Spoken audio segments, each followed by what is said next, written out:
Genesis chapter 11, verse 10 explains the genealogy of Shem. Shem was a black man in Africa.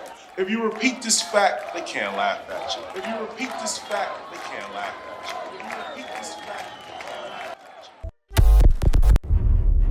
you. For it is written that in the last days, the Christ will return like a thief in the night, taking his true believers to his Father on high. This one event is known to Christians as the rapture, thus fulfilling the prophetic second coming.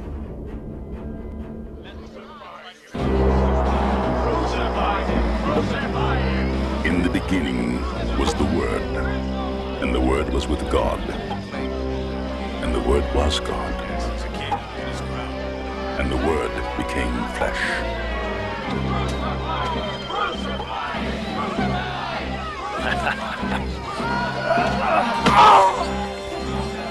And in that flesh was the light of man, that shineth in darkness, and the darkness comprehended it not.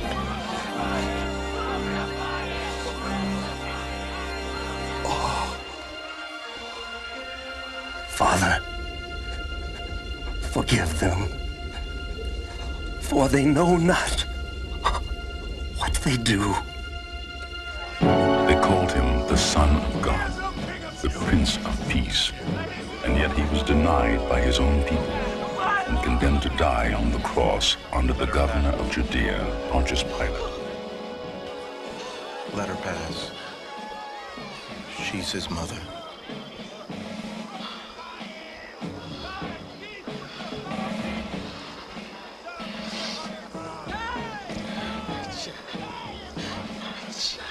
On that day, this Jesus of Nazareth endured 18 hours of trial between the Jewish and Roman councils. He was whipped 40 times, stripped naked, mocked, and shamefully adorned with a crown of thorns by the Roman soldiers.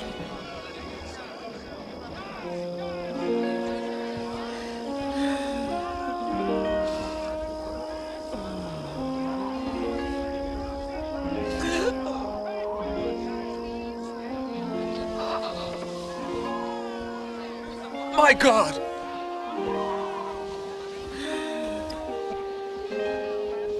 My God!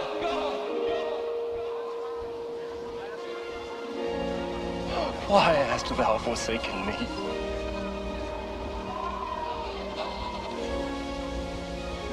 Father, into thy hands I commit my spirit.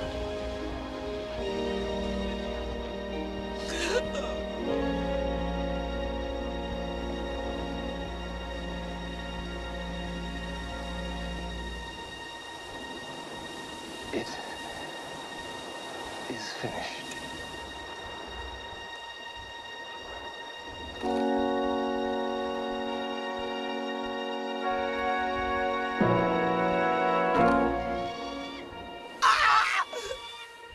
But it was not finished.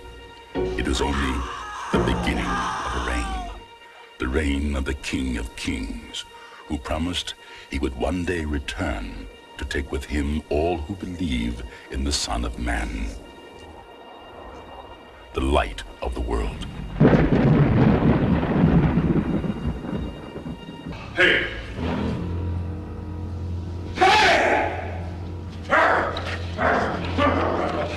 I've got 1,000,001 people in here tell me you Jesus Christ. I don't buy it. Let me help Get your dirty hands off me. Look at you. How in the hell are you supposed to be Christ? You as black as me. Come on, brother, come on. You know Christ wasn't no... Strong's G 3526. Niger. Niger. Strong's G 3526. Niger. Niger. Blackness is far more than perception, Andre.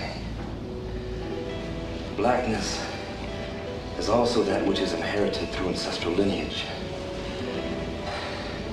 It's irrelevant whether my skin color is light or dark. I am black because black ancestral blood flows through my veins. If the roots of the tree are black, then the fruit must be black. Painted the master with blonde hair and blue eyes, just as you know him to be. But it is written, Daniel 7 verse 9, his hair was like the pure wool. For it is written, Andre, Revelations 1 verse 15, by my apostle John, who knew me and walked with me for 3 years of his life, it is written, his feet were like unto fine brass, as if they burned in a furnace.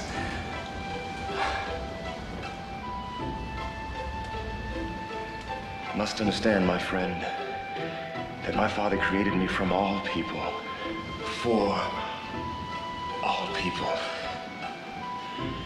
But you see, I am what I am.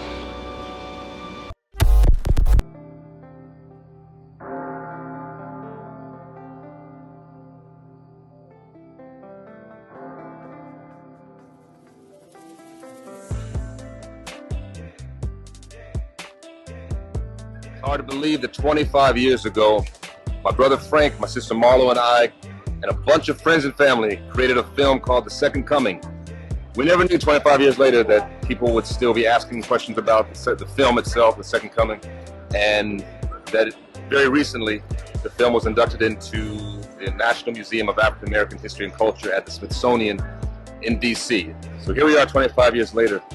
And what I found was, when we shot the film back in the day, there were many questions about the image of Christ and the notion of the image of Christ.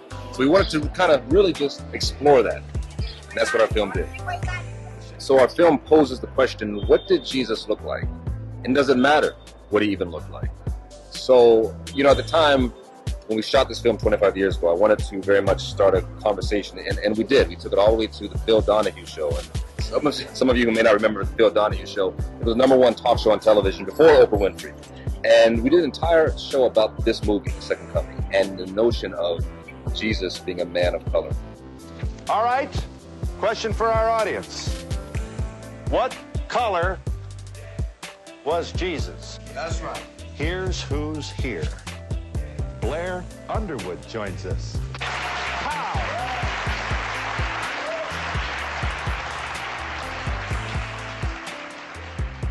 And it was fascinating because at one point people would say, well, that doesn't make sense. And others said it does make sense. He was a man that grew up in the desert. It was a Middle Eastern man. How did he come to have blonde hair and blue eyes? And how are those images changed? And then the conversation morphed to, well, you know what? It doesn't matter. Every culture creates Jesus or God in their own image. I tend to challenge that notion, because my question is, if imagery doesn't matter, if the power of the image doesn't matter, then why were those images changed in the first place from a Middle Eastern man to one with blonde hair and blue eyes? So here we are right now in Florence, Italy.